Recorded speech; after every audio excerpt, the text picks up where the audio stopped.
하나님의 말씀 마태복음 21장 12절, 13절 두 절 말씀 보시겠습니다. 마태복음 21장 12절, 13절 말씀입니다.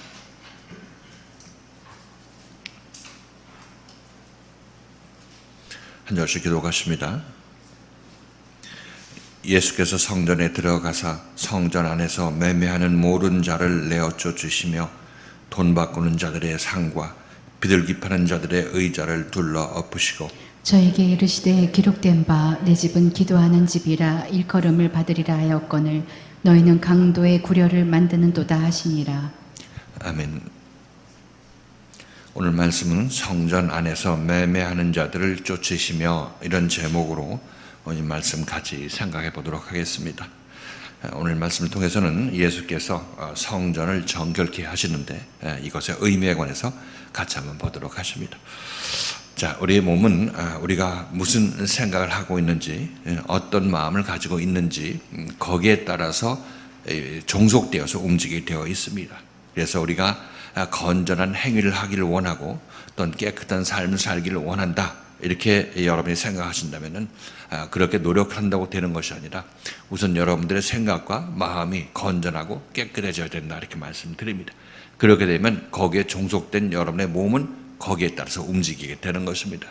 그래서 행동 자체만을 여러분들이 어떻게 잘해서 건강하고 깨끗한 삶을 살고자 노력한다 할지라도 여러분 마음이 바뀌지 아니하면, 깨끗한 마음으로 바뀌지 아니하면 우리들은 아무리 깨끗한 행위를 한다 할지라도 그것은 내 안에 더러운 것이 있기 때문에 그 행위는 깨끗하다고 포장된 더러운 행위에 불과하다, 이렇게 말씀드리는 것이죠. 그래서 예수님께서도 바리새인과 서기관들한테 너희가 대접의 안을 먼저 깨끗이 해야 대접의 겉도 깨끗해질 것이다, 이렇게 얘기를 하고 있습니다. 그러니까 너네들은 아무리 대접의 겉만 깨끗이 하려고 한다 할지라도, 행위만 깨끗이 하려고 한다 할지라도 결국 너희 안에서 더러운 것이 흘러나오기 때문에 그것을 감당하지 못하는 것이고 너희들은 항상 더러운 행위만 할 수밖에 없다, 이렇게 말씀하시는 것입니다. 그리고 예수님께서 대접이라고 비유된 그 대접은 우리 사람을 상징하고 있는 거죠. 우리 사람은 대접입니다. 우리 안에 무엇을 담는 그런 그릇이라 이런 의미로 얘기를 하고 있는 것이죠. 그래서 우리 마음에는, 우리 마음속에는 무엇이 담겨야 되느냐면 깨끗한 하나님이 담겨야 된다, 이런 말씀드리는 것입니다. 그리고 인생은 하나님을 담기 위해서 태어난 존재인 것이고 그 하나님을 담았을 때 나는 나대로 제대로 된 창조가 완성되는 것입니다. 이렇게 했을 때 우리는 하나님이 깨끗하신 것 같이 나도 깨끗하고 하나님이 거룩하신 것 같이 나도 거룩한 자가 되는 것이죠. 하나님과 내가 그릇과 그릇 안에 있는 그 하나님하고 합쳐서 하나가 되는 것입니다. 자, 이것이 우리 인생의 모습인 것이고 우리들은 예수를 통해서 내 안에 있는 그 하나님 없는 그런 빈 그릇인데 거기 하나님을 제대로 채워야 우리들은 비로소 하나님과 내가 하나 된 사람이 되고 나는 깨끗한 하나님을 안에 가지고 있기 때문에 깨끗한 행위를 하게 되는 것이고 깨끗한 생각을 하게 되는 것입니다. 이렇게 됐을 때 우리들은 비로소 제대로 된 하나님과 하나 된 자인 것이고 예수를 믿고 예수에 의해서 하나님과 한 생명된 사람으로 바뀌었을 때의 모습이라고 말씀드리는 것입니다. 자, 그런데 우리들은 전부 예수 믿고 하나님 믿는 그런 전부 기치를 가지고 신앙생활을 하고 있습니다만은 그러나 그들은 전부 자기 자신이 생각하는 하나님을 담기를 원하고 자기 자신이 생각하는 예수 그리스도를 마음에 담기를 원합니다. 그러나 그것은 우리가 원해서 하나님이 담기는 것도 아니고 우리가 원해서 그리스도가 우리 마음에 담기는 것이 아닌 것입니다. 우리 마음속에 하나님이 담기려면, 그리스도가 담기려면 그리스도가 내 앞에 와야 되는 것입니다. 그리스도가 내 앞에 와서 사람의 몸을 입고 내 앞에 와서 우리 안에서 여러 가지 잡다한 생각들을 쫓아내시고 그 생각 대신에 그리스도가 주는 생각으로 바꿔 치환되어서 우리 마음이 깨끗하게 되었을 때 그때 비로소 우리는 깨끗한 행위를 할 수가 있게 되는 것입니다. 근데 지금 예수 믿는 사람들, 하나님 믿는 사람들의 허점이 무엇이냐? 그들은 자기 자신이 하나님 내가 받아들였습니다, 내가 예수 받아들였습니다 하면 그 예수가 자기 안에 오는 줄 알고 있어요. 그것은 절대 착각인 것이죠. 그렇게 해서 우리들은 예수를 받아들일 수도 없고 하나님을 받아들일 수도 없습니다. 왜냐하면 내 안에서 나를 속이는 자가, 원수가, 기존에 내 안에서 자리 잡고 있는 나의 원수가 나보다 크기 때문에 나를 항상 속이는 것이고 너 말로 하나님 받아들인다고 해, 예수 믿는다고 해, 이렇게 얘기해서 명령해서 그 얘기를 하고 있는 것입니다. 그런데 실제로는 하나님도 바라지 않고 예수도 바라지 않는 자기 마음을 자기가 모르는 것입니다. 그렇게 해서 속아서 우리는 긴 세월 동안 50년, 60년 동안 예수 믿다가 지금 이 자리에 온 것이죠. 자, 여러분들은 여기 와서 복되신 것입니다. 왜냐? 여기서 그런 여러분들에 대한 그 정난한 모습을 여기서 다 보여주고 있고 좋은 말씀으로 조명하고 있기 때문에 여러분들 그런 모습을 이전에 알지도 못하고 그대로 살려고 했고 그대로 예수 믿으려고 했었는데 지금 여기 와서는 다 드러나서 다 원수가 여러분에게 눈앞에 다 보여질 수 있도록 말씀이 여러분을 인도하기 때문에 여러분 눈앞에 다 보이기 때문에 고칠 기회가 생긴다는 것입니다. 그래서 이 말씀에 의해서 여러분들은 여러분 안에서 여러분을 속이는 자들, 여러분 안에 있는 더러운 것들, 이것들을 지금 이 말씀에 의해서 전부 뒤집어 엎는 것입니다. 뒤집어 엎고 다 여러분 밖으로 밀어내고 이 그리스도가 여러분 안에 임하도록 하는 것이 예수가 하는 일이라고 말씀드렸던 것이고 이 예수가 바로 여러분들을 구원할 자이라 이렇게 자라 이렇게 말씀드리는 것입니다. 그래서 예수께서는 우리에게 오면 오늘 이 말씀처럼 우리 안에 있는 마음 성전을 깨끗하게 하는 것입니다. 더러운 것으로 가득 찬 우리 마음을 그 그릇 안에 있는 더러운 것이 가득한데 이것들을 말씀에 의해서 다 조명하고 우리 밖으로 밀어내므로 말미암아 우리를 깨끗하게 만들어서 깨끗한 행위를 하는 사람으로 만드는 것이고 하나님과 하나된 생명을 가진 자로 만들어 주시는 것이 바로 예수 그리스도라 이렇게 말씀드리는 것이죠. 예수님께서 오늘 성전을 정결하게 하는 그 의미는 바로 이런 의미를 가지고 있다 이렇게 말씀을 드립니다. 자, 오늘 말씀에서 예수님께서 예루살렘 성전에 들어가셔서 매매하는 자들을 내어 쫓으시고 돈 바꾸는 자, 비둘기 파는 자, 그리고 비둘기 파는 자들의 이 의자와 상을 엎으셨다 이렇게 얘기를 합니다. 그러면서 하시는 말씀이 내 집은 기도하는 집이라고 일컬음을 받으리라 한 것이라 이렇게 이 선지자가 얘기를 했다고 얘기를 하고 있습니다. 그런데 너희들은 그 하나님의 기도하는 집을 강도의 구렬로 만들었다 이렇게 얘기를 하고 있습니다. 자, 오늘 이 말씀을 통해서 성전에서 매매한 자들, 환전상들, 그리고 비둘기 파는 자들의 이 자들을 축출하고 이들의 상을 뒤엎은 그것의 의미가 과연 어떤 의미를 지니고 있는지 이 영적으로 어떤 의미를 우리에게 부여하고 있는지 이 말씀에 관해서 같이 한번 보도록 하시고 그리고 예수님께서는 내 집은 만민이 기도하는 집인데 너희들은 강도의 구려를 만들었다 이렇게 얘기를 하고 있는데 예수님께서 어떤 의미로 말씀하시는가 이들을 보고 성전에서 장사를 하기 때문에 단순히 그런 얘기를 하신 것인지 아니면 다른 어떤 영적인 의미로 말씀하시는지 오늘 이 말씀을 같이 생각해 보도록 합니다. 자, 먼저 마태복음 21장 12절 읽고 오늘 말씀 성전 안에서 매매하는 자, 돈 바꾸는 자, 비둘기 파는 자들의 상을 뒤엎은 것에 관해서 같이 한번 생각해 보도록 합니다. 자, 마태복음 21장 12절입니다. 같이 한번 읽겠습니다.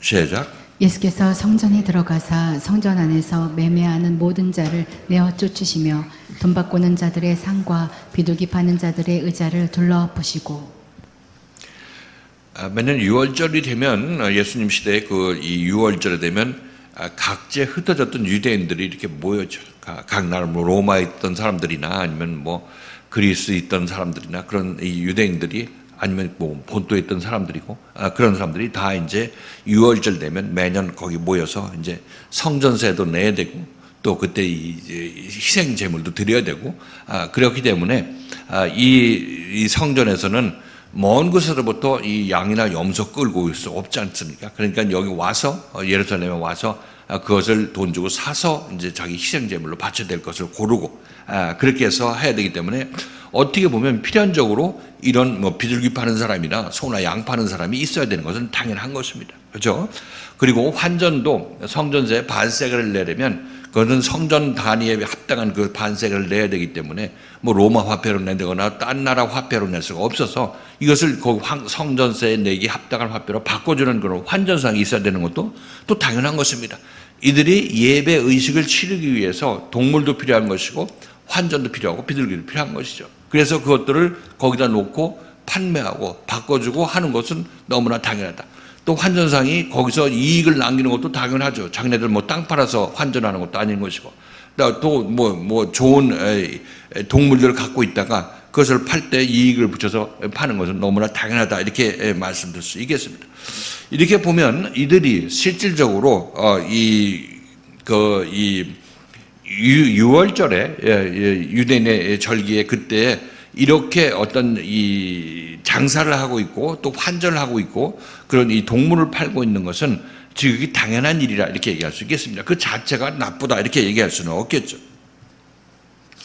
자, 그런데 지금 예수님께서 이것들을 다 이제 내어 쫓고 이 상을 뒤엎으니까 우리들이 생각할 때는 너네들 이런 거 여기서 하지 말아라 이런 얘기로 들리는 거죠. 그렇기 때문에 이것이 장사치가 이 성전 안에서 장사를 하고 있는 것은 합당하지 않기 때문에 예수께서 상을 뒤엎고 얘들을 다 내쫓았다 이렇게 우리가 생각하기 쉽습니다. 자, 그런데 말씀드렸다시피 가만히 생각해보면 예배 의식은 치러야 될 거 아니겠습니까? 희생을 제물을 드려야 되고 돈도 바꿔야 되고 이런 건데 이 자체가 그렇게 나쁘다고 생각할 수는 없는 것이죠. 그렇기 때문에 우리들은 이런 것을 제대로 이해하지 못하고 단순히 예수께서 이것들을 다 내어쫓고 전부 이 상을 뒤엎었기 때문에 성전 안에서 장사하지 말라고 하는 그런 뜻이었구나 이렇게 생각하고 있는 것이죠. 그런데 저는 그렇게 생각하지 않습니다. 그 자체를 예수께서 말씀하시는 것이 아니라 문제는 이들이 예배 의식만 알고 있고 예배를 어떻게 준비하는 것만 관심을 갖고 있지만 그 예배의 참 의미, 6월절의 참 의미를 이들이 알지 못하고 그런 행위만 하고 있기 때문에 너네들 이런 행위만 한다고 해서 너네가 6월절의 의미가 너에게 제대로 다가오게 될 것이라고 믿고 있느냐 이렇게 얘기를 하고 있는 것입니다. 이거 잘 생각하셔야 됩니다. 이게 지금 사실상 이게 지금 제가 여러분에게 말씀드렸던 대로 이게 유대인들이 거기 환전하고 이게 장사하는 사람들을 다 내어쫓은 것을 이 성전에서 이런 짓 하지 말아라 이렇게 얘기하는 것을 이해를 한다는 것이죠. 그래서 우리 교회에서도 가끔 이제 선교회에서 바자회를 하죠. 바자회 하면 그거 반대하는 사람들 봤어요? 성전에서 이런 바자회 하면 안 된다는 얘기 들으셨죠? 그렇게 얘기하는 장로 얘기 못 들었어요? 예수님께서도 성전에서 장사하지 말라고 그랬는데 왜 바자회를 해가지고 장사하는 그런 흉내를 내느냐, 이런 장사를 하느냐 이런 식으로 얘기를 해서 그 못하게 반대하는 그런 장로의 의견도 있다고 제가 들은 바가 있습니다. 그래서 이것도 보면 성전에서 장사하지 말고 나가서 하라 이런 식으로 생각하고 있는 거죠. 자, 그런데 말씀드렸다시피 예수님께서 지금 성전에서 이걸 성전을 정결케 하는 이 행위는 그건 물리적으로 이 유대인들한테 그때 그렇게 행위를 했죠. 그렇지만 여기 상징적 의미가 무엇이냐면 성전은 어디라고 얘기했어요? 성전은 우리 마음이죠. 우리 마음, 우리 안에 있는 것입니다. 우리 안에 있는 거예요. 그래서 우리 안에 예수 그리스도의 이 생각하는 것은 너희 안에서 6월절이 일어나게 해야 되는 것이고 너희 안에서 하나님과 하나됨이 이루어져야 된다. 이것을 얘기를 하고 있는 것입니다. 그런데 이들은 이것에 대해서는 전혀 생각하지 아니하고 오직 이 성전에서만 어떻게 이 희생제물을 준비해야 될 것인가 아니면 어떻게 환전해서 성전세를 제대로 드릴 것인가 이것만 생각하고 있었다는 거죠. 그러니까 행위로만 알고 있는 것이죠. 내면이 바뀌어야 되는 것은 알지 못하고 그냥 행위로만 똑바로 행위를 하려고 6월절 꼭 똑바로 지키고 희생제물 좋은 걸로 드리고 하려고 하는 그런 행위만 알고 있다는 것입니다. 그러니까 그렇게 백날 예수 믿고 백날 하나님을 섬겨도 하나님과 하나 되는 이 영광의 역사가 일어나겠습니까? 안 일어나겠습니까? 안 일어나고 마음속은 변함이 없는 거죠. 아까 말씀드렸다시피 유대인들의 문제가 뭐냐면 너네들은 너희 안을 먼저 깨끗이 해야 되는데 이 성전을 깨끗이 해야 되는데 이 성전을 알지 못하고 밖에 있는 성전만 깨끗이 한다고 네가 백날 그래봤자 네 안이 깨끗해지겠느냐 이 말씀을 하고 계시는 것입니다. 지금 이게 뒤엎은 거는 그들의 예물 준비하는 것에 대해서 그 자체를 문제 삼는 것이 아니라 너희가 이것만 알지 너희 이 예물이 상징하는 너희 안에서 예물 드려야 될 것을 너희는 알지 못하고 있기 때문에 예수께서 이걸 뒤집어 엎는 것입니다. 그래야 이게 없어져 버려 이거 어떻게 된 거야 당황하다가 나중에 무엇 때문에 왜 이런 일이 생겼나 생각하고 고민해야 될 거 아니겠습니까? 그렇게 되면 깨우칠 기회가 있게 되는 거죠. 그러니까 예수가 성질 나가지고 이거 뒤집어 엎는데 화가 나가지고 이렇게 뒤집어 엎는 것도 없는 거지만은 그런 말미암아 이들이 깨우칠 기회를 주는 것입니다. 너네들은 이 밖에 있는 그 하나님 섬기는 것에 신경 쓰고 있지만은 네 안에 하나님이 임하게 해야 되는 것이다. 이 말씀을 예수께서 하고 있다는 것입니다. 그래서 다시 한번 얘기를 하지만, 그러니까 우리가 이 성전에서 장사하지 말아야 된다. 딴 데서는 괜찮아도 성전에서 장사하지 말아야 된다. 이렇게 생각하는 것이 아닌 것이죠. 그거는 성전에서 예배 드릴 때 예배 필요한, 어떤 우리 지금 예배 드릴 때 뭐 필요한 뭐 도구나 무슨 장비가 있으면은 그거 뭐 파서 사서 그 써야 될 거 아니겠습니까? 그 자체가 나쁜 건 아니죠. 그런데 문제는 그것만 알고 있으면 그게 나쁘다는 얘기를 하고 있는 것입니다. 그것만 알고 있으면, 행위만 알고 있으니까. 그래서 예를 들어서 우리가 부활절에 뭐 예수님의 십자가 미고 같이 고난 주간에 그거 같이 체험하는 그런 이 행위를 하죠. 근데 하는 건 뭐 나쁠 이유가 없는 거죠. 하나님의 예수님의 고난을 한번 체험해 보자 이렇게 얘기하고 하는 건 좋은데, 문제는 그것만 하고 있으면서 예수께서 십자가에서 못 박힐 때 자기 자신이 같이 체험하는, 같이 십자가에 못 박히는 그것을 알지 못하고 겉으로만 십자가 지는 흉내만 내고 있으면 이게 무의미하다는 얘기를 하고 있습니다. 그래서 예수께서 그런 걸 보면, 부활절 때 그런 행위를 하는 걸 보면 예수께서 오면 십자가 집어 던질 수밖에 없겠죠. 너네들이 이것만 행위만 뭐 1년에 한 번 그거 하고 있는데 네 의미를 너 제대로 알고 이거 하고 있느냐? 이렇게 묻고 있는 거 아니겠습니까? 그렇다면 만약 우리 자유교회에서 그 십자가, 부활절에 십자가 지는 행위를 한다고 할 것 같으면은 예수님께서 우리가 하고 있는 거 십자가를 집어 던질까요? 아니면 너네 그거 잘 체험하고 그리스도께 올바로 순종하는 길이 뭔지 좀 알아라 이렇게 얘기하시겠습니까? 집어 던지지 않겠죠. 우리는 알고 있으니까, 우리가 알아야 될 것을 알고 있으면서 그건 그 필요에 따라서 그걸 하기 때문에 그것은 우리의 어떤 마음을 새롭게 하기 위해서 할 수 있는 것이죠.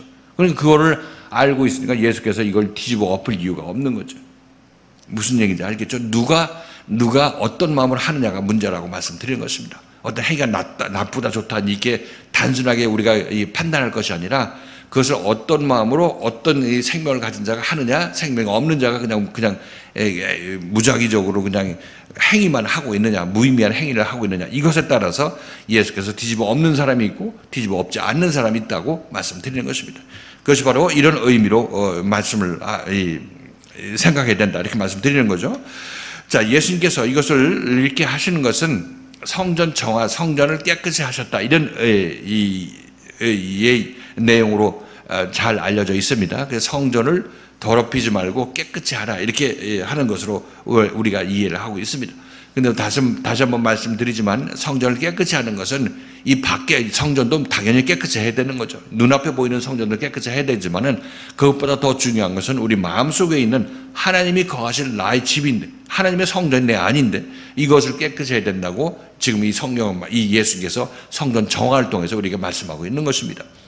자, 이 성전 정화에 대한 내용은 예수께서 2번 하셨다 이렇게 얘기를 하고 있습니다. 자, 요한복음 2장 14절에서 3년 전에 이 일이 있기 전에 3년 전에 6월절에 올라오셨을 때 그때 이 성전 정화를 한번 하셨습니다. 그래서 2번 되었다 이렇게 2번 하셨다 이렇게 얘기를 하고 있습니다. 자, 요한복음 2장 14절 말씀, 13절부터 17절까지 읽어보시겠습니다. 요한복음 2장 13절부터 17절까지 같은 내용인데 저 읽겠습니다. 시작. 유대인의 유월절이 가까운지라 예수께서 예루살렘으로 올라가셨더니 성전 안에서 소와 양과 비둘기 파는 사람들과 돈 바꾸는 사람들의 앉은 것을 보시고 노끈으로 채찍을 만드사 양이나 소를 다 성전에서 내어 쫓으시고 돈 바꾸는 사람들의 돈을 쏟으시며 상을 엎으시고 비둘기 파는 사람들에게 이르시되 이것을 여기서 가져가라. 내 아버지의 집으로 장사하는 집을 만들지 말라 하시니 제자들이 성경 말씀에 주의 전을 사모하는 열심이 나를 삼키리라 한 것을 기억하도다.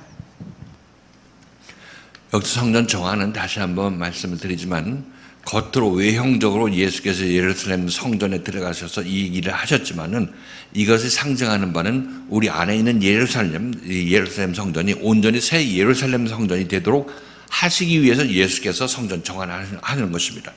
자, 그래서 지금 우리 마음속에서는 하나님이 완전히 거하지 않았죠. 하나님이 마땅히 거해야 될 하나님의 성전 안에 깨끗한 하나님이 계시지 않다는 것입니다. 그래서 예수께서 점차 우리에게 말씀을 주심으로 말미암아 너희 마음속에 이 부분이 하나님이 빠졌어, 하나님으로 채워야 돼 하고 말씀이 우리에게 얘기를 하고 책망한 것입니다. 여기서 하나님을 놓쳤지 않느냐 이렇게 얘기를 하고 있는 거죠. 그래서 우리들은 이 말씀을 듣고 자기 기존에 가지고 있던 생각들, 그 생각들이 뒤집어 엎어지는 것입니다. 엎어지고 여러분 밖으로 쫓겨나가게 되는 거죠. 이것이 바로 예수의 성전 정화의 참다운 의미라고 말씀드리는 것입니다. 그래서 여러분들도 지금 많은 시간 동안 이 그리스도의 생명의 말씀에 의해서 여러분의 옳다함의 생각들이 결국 이 세상에서의 자기 옳다함의 주장에 불과하기 때문에 이 생각 그대로 갖고 있으면 그냥 그대로 강도에 구렬이 되고 있는 그런 모습인 것이죠. 장사꾼이 있는 그 상태, 그 모습이라고 말씀드렸어요. 그래서 이것을 우리들은 생각을 바꾸도록 말씀에 의해서 여러분들 제안을 받습니다. 그래서 거기 순종하게 되면 여러분들은 장사꾼들을 내쫓는 것이고 여러분 아래에 있는 악한 강도들을 내쫓는 것이고, 만일 여러분들이 여러분의 옳다함을 주장한다면 내가 강도의 생각이 맞아 하는 여러분의 옳다함의 주장일 수밖에 없는 것인데, 그것은 여러분들이 그리스도의 생명의 말씀을 거절하는 그런 행위라고 말씀드렸던 것이죠. 그래서 우리들은 이 그리스도의 생명의 말씀에 의해서 자기의 옳다함의 생각들이 무너지는 것, 이것이 여러분 안에 있는 장사꾼이 쫓겨나가는 것이고 강도들이 쫓겨나가는 과정이라고 말씀드립니다. 그래서 이 과정에서 여러분들은 이 어떤 책망을 받게 되고 어떤 제안을 받게 되고 여러분들이 어떤 조명을 받게 됐을 때 여러분들 그것을 몰라서 어리둥절하는 그런 때가 많이 있을 것인데, 그러나 잘 생각해보고 말씀을 듣고 잘 따라 나서게 되면 말씀이 여러분들을 생각나게 해주실 것이다. 여러분들이 고쳐야 될 부분이 어디고 쫓아내야 될 부분이 어디라는 것을 말씀이 여러분에게 얘기해 줄 것입니다. 그래서 우리들은 자연적으로 보면 내가 어떤 힘이 있다, 어떤 이 능력이 있고 내가 무기가 내 안에 있다, 물리적인 무기가 내 안에 있다, 내 손에 있다 이렇게 생각하게 되면 여러분 이것으로 자기 자신을 세상적으로 자기 자신을 높이려고 할 것입니다. 이 힘으로 여러분들은 어떻게 세상 것을 내가 대항해서 상대방을 물리치려고 여러분이 인간적으로 생각하게 되는 것이죠. 그렇지만 여러분들이 이 교회 다니면서 여러분이 좀 변화를 받았다, 그러면 여러분들은 하나님께서 여러분을 변화시켜서 그렇게 힘을 있게 만들고 능력 있게 만든 거 아니겠습니까? 그렇다면 여러분들은 하나님의 마음으로 이걸 사용해야 된다고 말씀드리는 것입니다. 하나님의 마음으로 여러분들에게 주어진 그 힘을 쓸 텐데, 이 사용 방법이 여러분 세상적인 방법으로 내가 미워하는 사람, 나한테 덤비는 사람 이렇게 공격하는 것에 쓸 것이 아니라, 오히려 여러분들이 하나님께서 능력 주셨으면 여러분들은 그것을 어떻게 써야 될지 하나님의 마음을 알아야 되는 것입니다. 그렇게 되면 여러분들 이걸 함부로 휘두를 것이 아니라 오히려 이 능력을 갖고 있으니까 하나님께서 여러분들을 인정해서 그것을 주셨으니까 여러분 이것을 더 소중하게 아니면 상대방을 생각하고 써야 된다 이렇게 말씀드리는 거죠.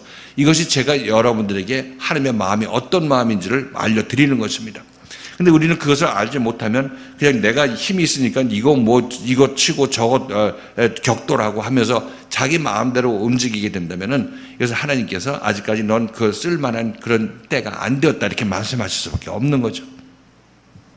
그래서 우리들은 자기 스스로 자기 자신을 하나님께서 복을 주셔서 높여 주셨으면 그 자리에 합당한 그런 그 쓰임을 여러분들이 어떻게 써야 될지를 알아야 된다 말씀드리는 것입니다. 이것은 여러분들이 좀 이제 하나님께서 높여 주셨으면 이제 형제들을 볼 때나 아니면 세상에 어떤 걸 볼 때 그것을 형제를 볼 때도 어떤 하나님의 마음으로 보게 되는 거죠. 하나님의 마음으로 보게 되는 것이고, 나는 하나님께서 인정해 주시는 거니까 내가 억지로 내가 형제를 누를 필요가 없다 이렇게 여러분 생각하시게 될 것입니다. 그러면 하나님의 원하시는 때 여러분들은 더 높여질 것이고, 그렇게 되면 또 형제하고 충돌도 없을 것이고, 그것이 바로 하나님께서 우리를 이끄시는 방법인 것이고, 우리가 제대로 하나님의 뜻을 제대로 알게 되면 형제를 보는 눈도 달라지게 된다고 말씀드리는 것입니다. 이것이 우리가 혹시 미처 알지 못하고 그런 행동이 나왔으면은 여러분 이 말씀 듣고 여러분 잘 생각해 보셔서 하나님께서 날 높여주셨으니까 그럼 내가 높았으니까 남들의 군림만 하고 할 것이 아니라 하나님께서도 날 높여주셨으면 형제를 어떻게 보라고 나를 이렇게 높여주셨지 이렇게 생각하셔야 된다 이렇게 말씀을 드립니다. 그래서 많은 사람들이 하나님께서 인정하는 것 같으면 그것 가지고 또 형제 위에 군림하려고 하는 그런 모습을 보이게 되는데 그거 하나님께서 기뻐하지 아니하신다 이렇게 말씀드리는 것입니다.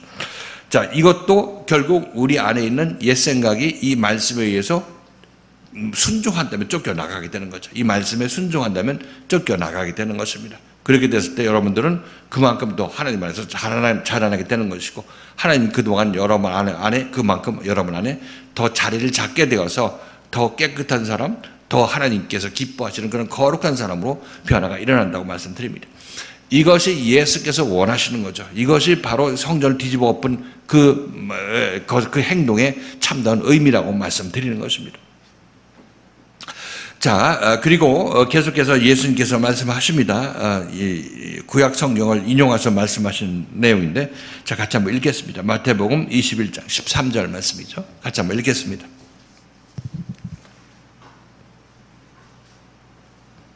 시작. 저에게 이르시되 기록된 바 내 집은 기도하는 집이라 일컬음을 받으리라 하였거늘 너희는 강도의 구려를 만드는도다 하시니라.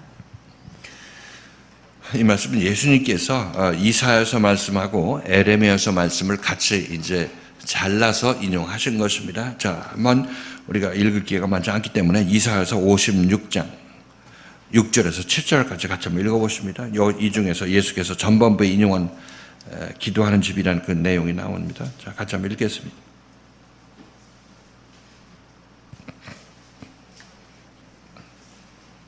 이사야서 56장 6절에서 7절까지 2절 말씀입니다.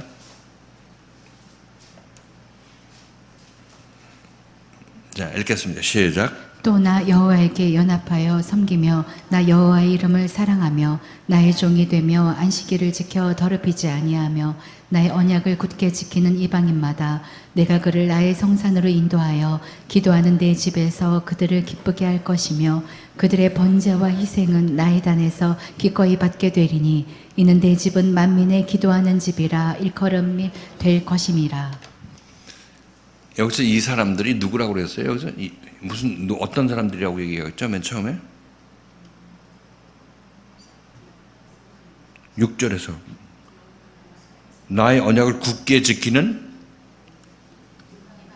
이방인마다, 이방인에 관한 내용이라고 얘기를 하고 있죠. 이방인마다 만민이 기도하는 집이라 일컬음을 받을 것이다 이렇게 얘기를 하고 있습니다.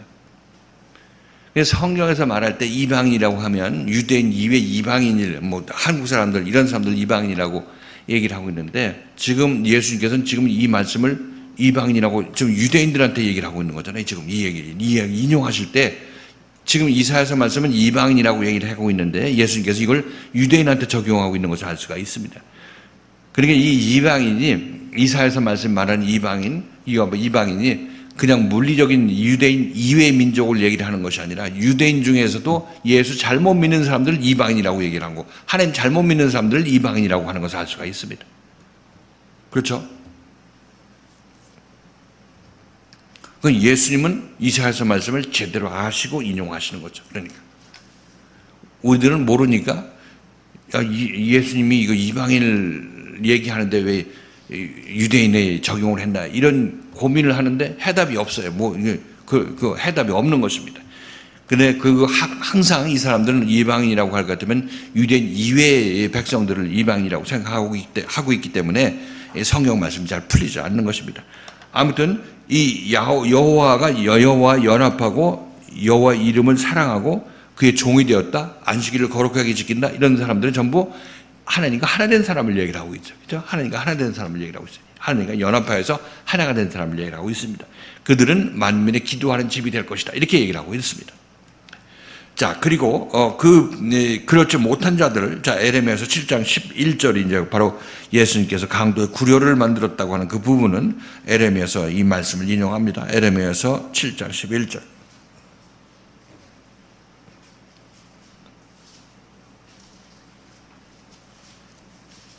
에레미야서 7장 11절.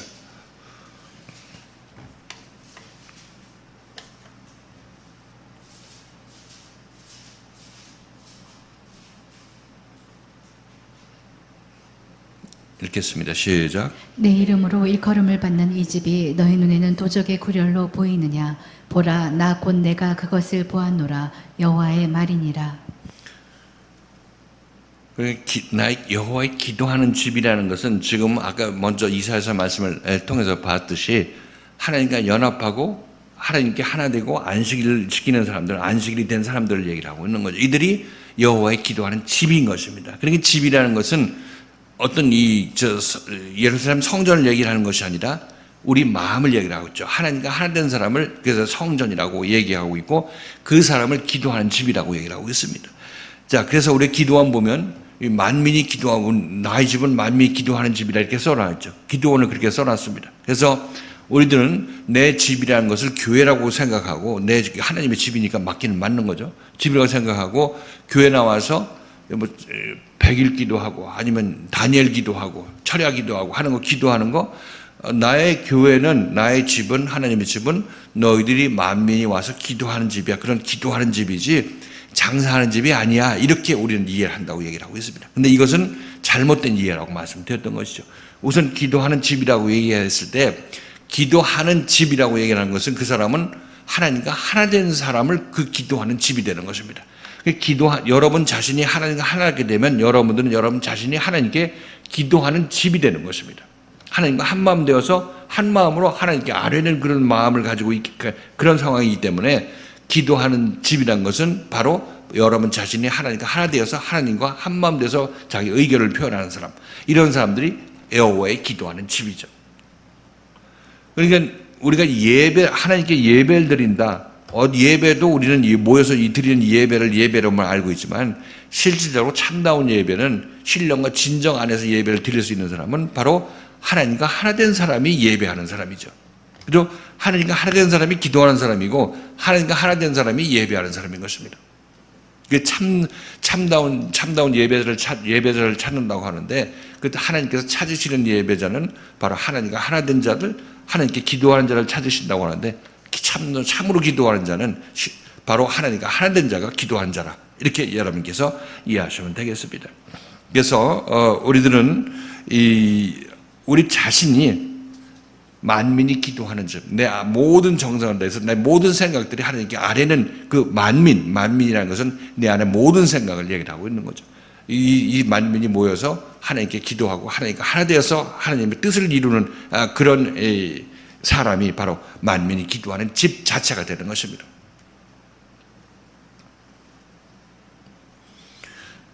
자, 그래서 이렇게 내 집은 만민이 기도하는 집이다. 너희 마음은 하나님께서 거하셔서 하나님과 너희가 하나 되는 그런 장소인 것인데 너 여기를 장사꾼의 장사하는 강도의 구려로 만들었다 얘기를 하고 있습니다.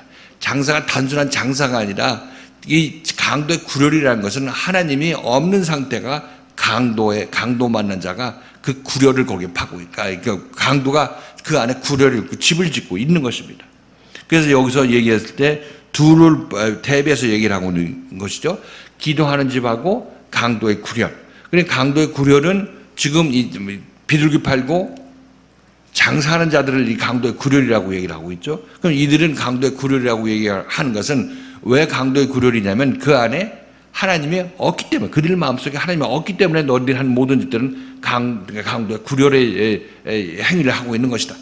강도의 구렬로 너네들이 이 장소를 만든 것이다. 이렇게 얘기를 하고 있습니다. 그러니까 강도의 구렬이라는 것은 이들의 마음을 얘기를 하고 있죠. 마음을 얘기를 하고 있습니다. 자, 그래서 우리들은 지금 이 하나님이 없는 상태로 예수를 믿게 되면 결국은 강도의 구렬인 상태에서 뭐 유월절도 지내고 뭐 부활절도 지내고 하겠죠. 이런 것을 누가 엎었어요? 그러니까 그대로 놔두면 이들은 어디가 잘못됐는지 모르죠. 그렇게 하는 대로 할 것입니다. 누가 엎었어요? 지금 예수가 와서 엎었죠. 예수가 오지 않으면 우리들은 신앙생활은 그냥 강도의 구렬인 상태에서 하나님 믿고 예수 믿고 이렇게 지나가게 되어 있습니다.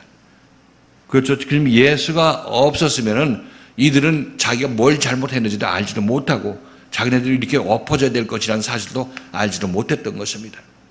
그래서 예수를 만나지 않고 예수 믿는 사람들은 전부 자기가 만들어낸 예수, 자기가 만들어낸 하나님을 믿을 수밖에 없다고 말씀드렸던 것입니다. 그래서 우리가 지난 주일날 공주에 가서 말씀드릴 때 우리가 만나는 이 지도자들, 인도자들, 말씀 인도자들, 이 인도자들이 제대로 된 인도자야 되어야 되는 것이고 예수의 역할을 해야 된다고 말씀드렸습니다. 예수의 역할을 못하게 되면 이 사람들은 인도자의 자격이 없습니다. 바리새인과 서기관들을 예수의 역할을 하기는커녕 예수가 오니까 쫓아버리고 십자가에 못 박았죠. 이들한테 아무리 성경을 배우고 하나님을 배워도 이들은 구원이 없습니다. 그렇지만 예수를 따라 나섰던 이 제자들은 예수에 의해서 예수의 생명을 받은 자가 되었죠.